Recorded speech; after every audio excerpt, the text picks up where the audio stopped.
Tem uma pergunta que me acompanha silenciosamente há muito tempo e que só recentemente eu tive coragem de encará-la, que é: por que que quando alguém me ativa, alguém me desperta, logo eu já me vejo ali tão disponível, tão aberta energeticamente, tão disposta a me conectar, me vejo criando narrativas cheias de expectativa, imaginando cenários e tão dentro já de uma relação que não tem base real, concreta. E mais, como eu posso mudar isso sem me fechar para o amor?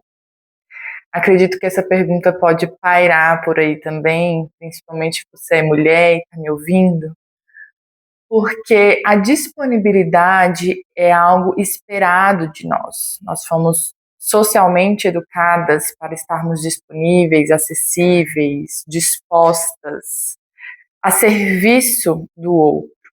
Nós desenvolvemos, inclusive, a nossa subjetividade a partir do dispositivo amoroso. Isso significa que nós desenvolvemos a nossa subjetividade a partir do olhar de um homem. Aqui eu estou falando dos dispositivos de gênero, que são os estereótipos sociais que nos são imputados desde que nós nos entendemos por gente, né? Desde antes mesmo da nossa capacidade de autopercepção, nossa capacidade de autoobservação. A Valesca Zanello vai trazer no livro dela, chamado A Prateleira do Amor, que eu recomendo muitíssimo, exatamente essa metáfora para ilustrar essa hiperdisponibilidade das mulheres, que não é da natureza feminina, e sim um condicionamento social, e o anseio por sermos escolhidas. Então, quando nós somos estimuladas, quando nós temos a escolha do outro, quando somos selecionadas, algo em nós, inconsciente, se ativa. É como se o nosso inconsciente pudesse descansar em um lugar que diz: eu fui escolhida, eu fui amada, eu fui vista, eu fui desejada. Logo, uma sensação de inadequação, de não pertencimento, de desassociação com um grupo, de falta de validação, de falta de autorização para existir, descansa. E nós nos sentimos mais seguras, talvez. Isso tudo é um processo inconsciente, a gente não reflete sobre isso. E eu tive uma situação recente que me fez pensar muito sobre essa hiperdisponibilidade afetiva no qual nós mulheres muitas vezes nos encontramos.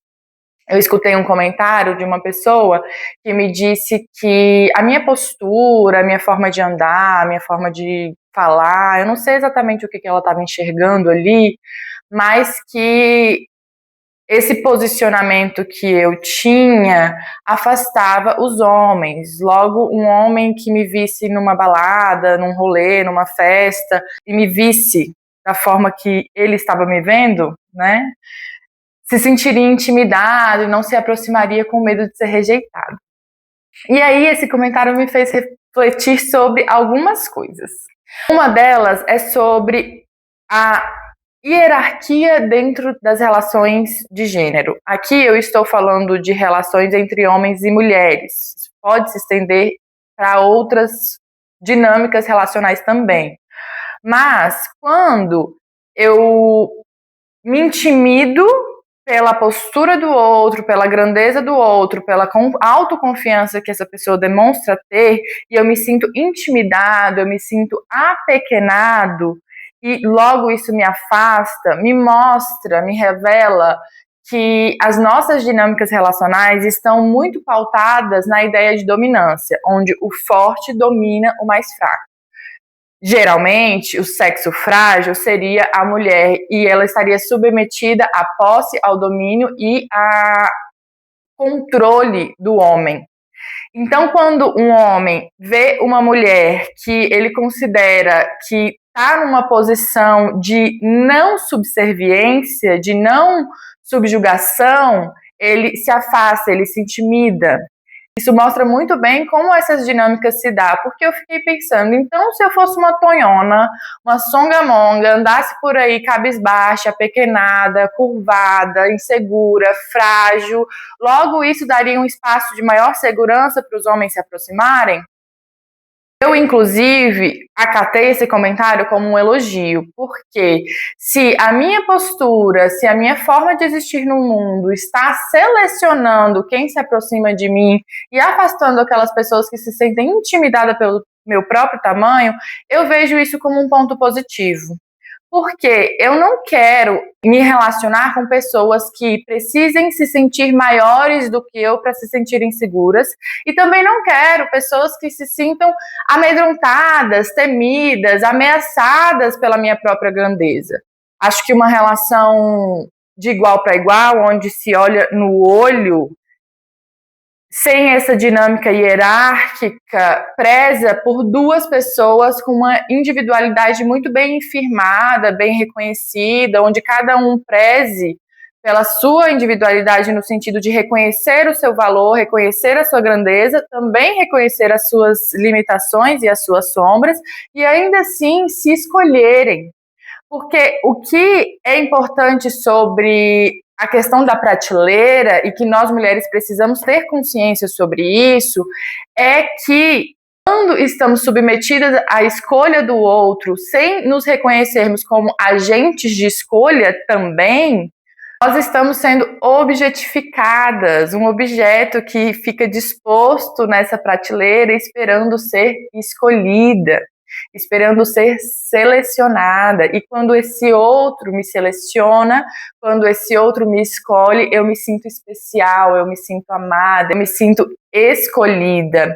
E por que eu preciso do olhar do outro, do olhar de um homem para dizer que eu sou amável, que eu sou desejável, que eu sou atraente? Percebe que nós estamos muito vinculadas ainda a essa validação de um terceiro, essa validação que vem de fora.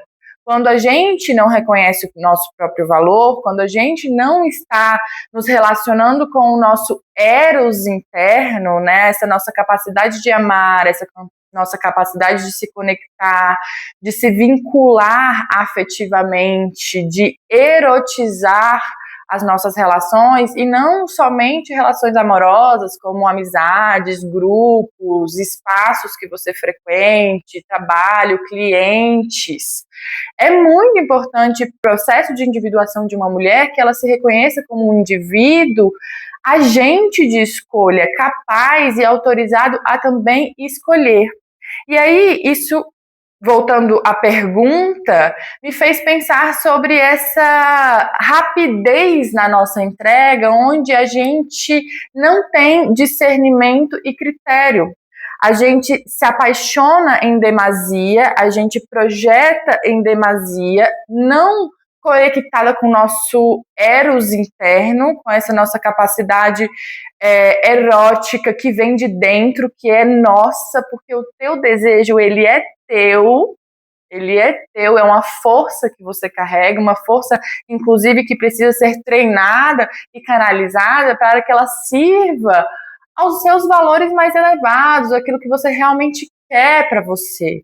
Porque quando nós estamos afastadas dessa energia, quando nós estamos desonrando o nosso eros interno, acabamos por projetar a salvação no outro, projetar o reconhecimento da nossa própria potência, do nosso próprio valor no outro, e está sempre em um lugar de carência, de anseio por essa validação. E esse espaço de desnutrição afetiva acaba por nos levar a uma hiperdisponibilidade sem critérios, sem observação.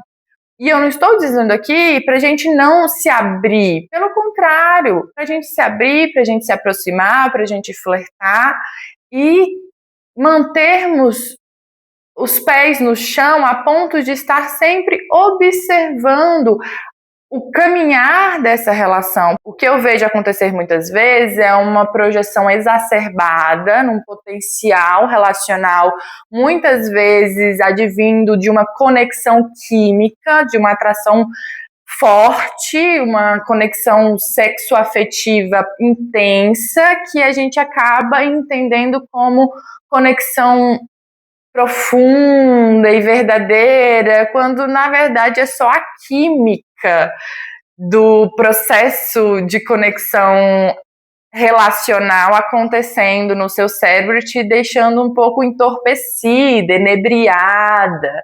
Será que a gente está realmente se apaixonando por esse outro, quem ele realmente é, ou pela nossa própria paixão, pela nossa própria capacidade de se apaixonar, pela nossa própria capacidade de projetar no outro e ver no outro toda aquela beleza, todo aquele pó de pirim-pim-pim que a gente acaba purpurinando nas nossas relações.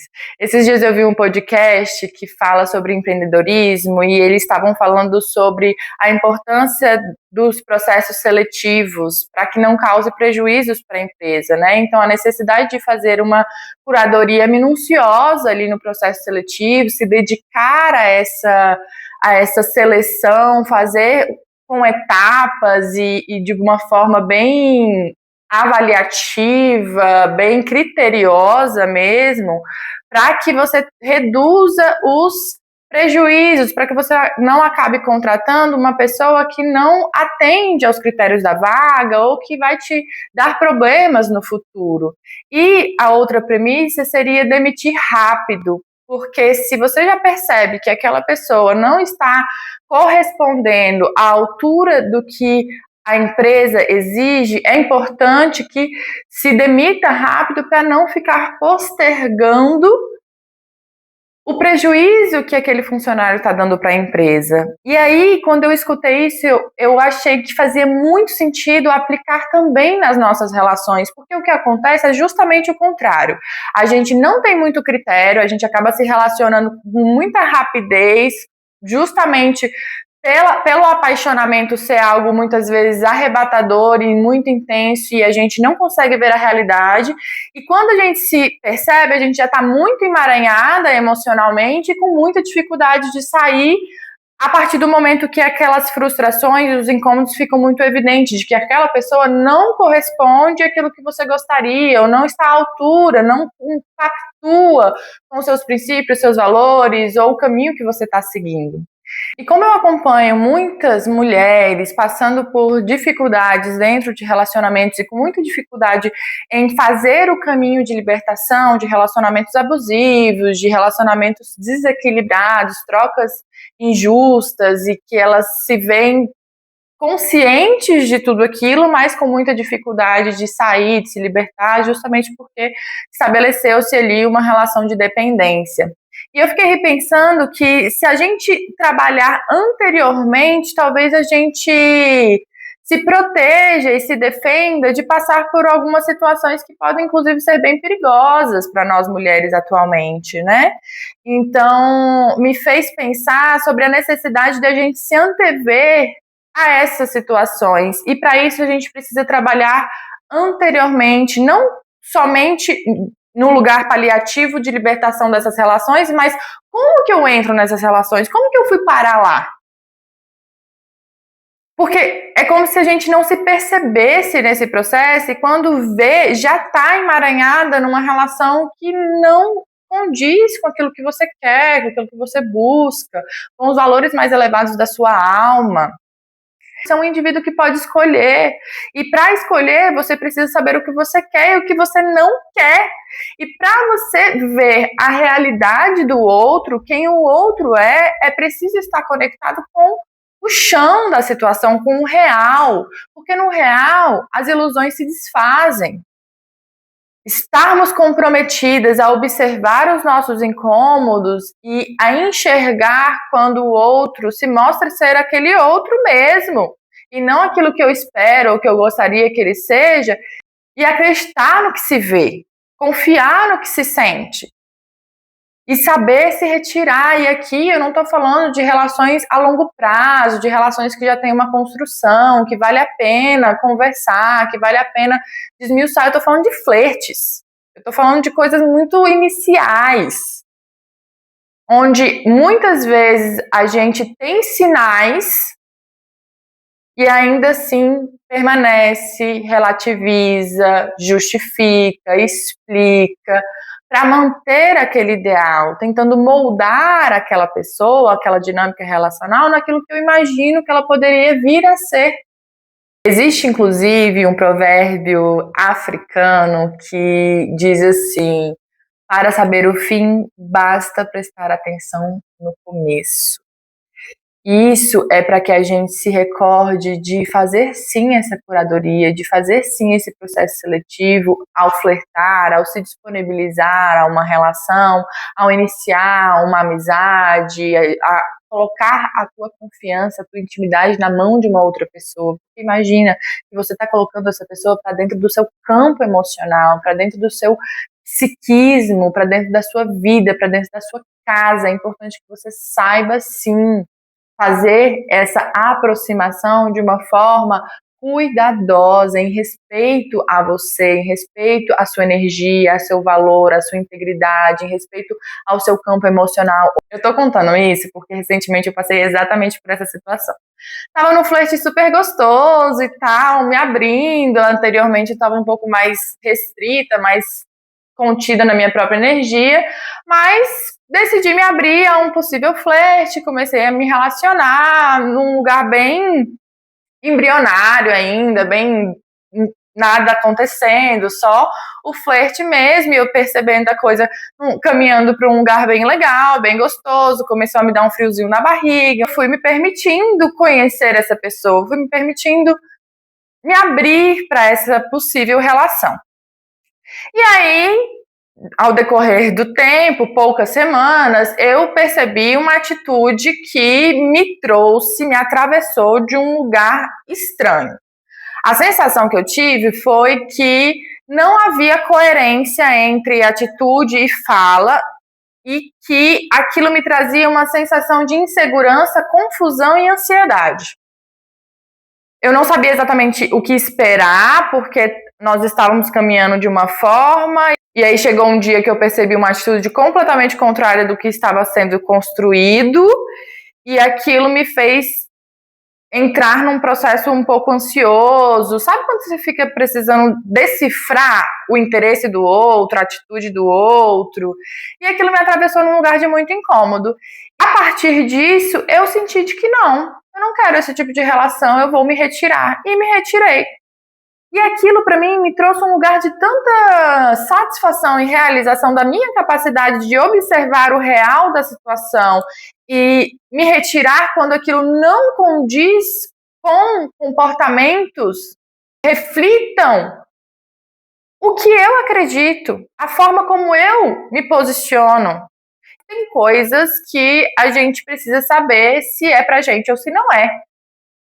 Nesse caso, algo em mim me dizia que aquilo ali não servia para mim, principalmente pela forma como aquilo me deixou depois. Eu não queria me sentir daquela forma. Eu não queria uma relação que fizesse com que eu me sentisse ruminando, que ocupasse espaço mental a ponto de me deixar ansiosa. Isso é um limite para mim. Eu entendi que eu não estava disponível para me relacionar daquela maneira. E sem julgar, condenar ou tornar o outro um vilão ou um algoz. Só o entendimento de que aquela pessoa tem tais comportamentos e aqueles comportamentos não correspondem àquilo que eu exijo. E essa palavra eu acho que é muito importante, exigência, porque nós não somos educadas e autorizadas a exigir. Já escutei de muitas clientes me dizerem que têm medo de ficarem só, porque estão exigindo demais. Às vezes porque tem um companheiro, um parceiro que é morno, que é ok. Às vezes não encontram, inclusive, grandes razões para terminar a relação, mas se sentem infelizes dentro do relacionamento, mas acreditam que elas não podem exigir mais do que isso, que elas não podem querer demais. Toda essa última experiência me fez refletir muito sobre essa disponibilidade, sobre o anseio em estar numa relação e o quanto estar numa relação nos valida socialmente, e a gente se sente de alguma forma um pouco mais segura, mais amparada, é muito desconfortável para nós mulheres se verem sozinhas no mundo, ainda hoje é para muitas de nós.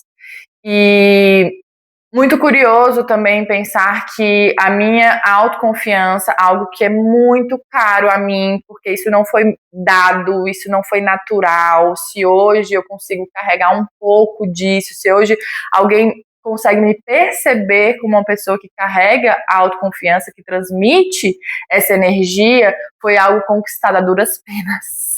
Eu caminhei muito para isso. Eu sei dos lugares que eu passei para poder me sentir melhor comigo mesma. Isso não é uma arrogância, é uma constatação, porque eu sei o caminho que eu trilhei. Isso não foi natural. Eu já fui muito mais insegura do que sou hoje. Eu já fui muito mais silenciada, amedrontada do que sou hoje. Ainda carrego muito dessas sombras, desses desafios, mas já muito melhor do que já foi um dia, senão não estaria nem aqui me posicionando nessa câmera. E isso para mim revelou uma confirmação de um caminho que eu busquei muito, e não me entristeceu ter recebido esse comentário, pelo contrário, eu acho que esse comentário reforçou ainda mais o quanto é importante, sim, que a gente tenha critérios, o quanto que é importante, sim, a gente se colocar como seres, como indivíduos, como mulheres de potência que reconhecem o próprio valor, e que a gente não vai permitir que qualquer pessoa venha roubar de nós aquilo que nos é tão caro e tão precioso. É muito importante que a gente possa trocar de forma equilibrada e não que a gente se sinta dependente do outro, subserviente ao outro, controladas, dominadas, e nem que a gente faça o oposto, né? A gente também não vai inverter a lógica. A ideia é que a gente possa se ver em equilíbrio, onde a troca é verdadeira, onde a troca é genuína e que a potência de um não ameaça a potência do outro. Pelo contrário, elas se somam. É esse tipo de relação que eu acredito, não somente dentro do campo amoroso, mas de todos os campos, até mesmo com as minhas clientes. Eu acredito numa relação que seja de igual para igual, de seres humanos, uma relação que possa confluir. A gente precisa, sim, estabelecer meios de nos proteger e nos defender. Isso não significa ser fria, isso não significa se tornar intocável, inacessível, distante, arrogante. Nada disso. Você pode e deve estar aberta, se assim você quiser, para se relacionar. O meu apelo aqui é só para que a gente tenha mais consciência nesse ato, para que a gente possa se relacionar com as nossas projeções minimizadas, que a gente possa estar mais conectado com o real da experiência, realmente se oportunizando a conhecer esse outro e nos despedir um pouco do excesso de enebriação que a paixão nos causa, com excesso de projeções, com excesso de ilusões, que podem ser muito saborosas, mas podem te levar para relações ilusórias e catastróficas muitas vezes. Bom, eu espero que faça sentido, que você tenha gostado.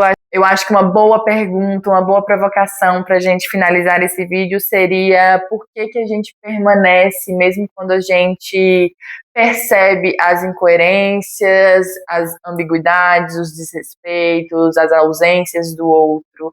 Por que a gente relativiza tanto? Por que a gente explica tanto, argumenta tanto, tentando modificar uma relação tão iniciática, quando a gente simplesmente pode seguir e aguardar que aquilo que você procura vai aparecer para você no momento certo, principalmente quando a gente diz não àquilo que não corresponde às suas exigências, porque aí a gente vai afunilando o caminho, a gente vai colocando barreiras e afastando tudo aquilo que não é para você e aproximando aquilo que realmente ressoa com a sua vibração. Eu espero que você tenha gostado. Me conta aqui nos comentários, curte, comenta, compartilha, envia para os amigos, se inscreve no canal e até o próximo vídeo. Cheiro!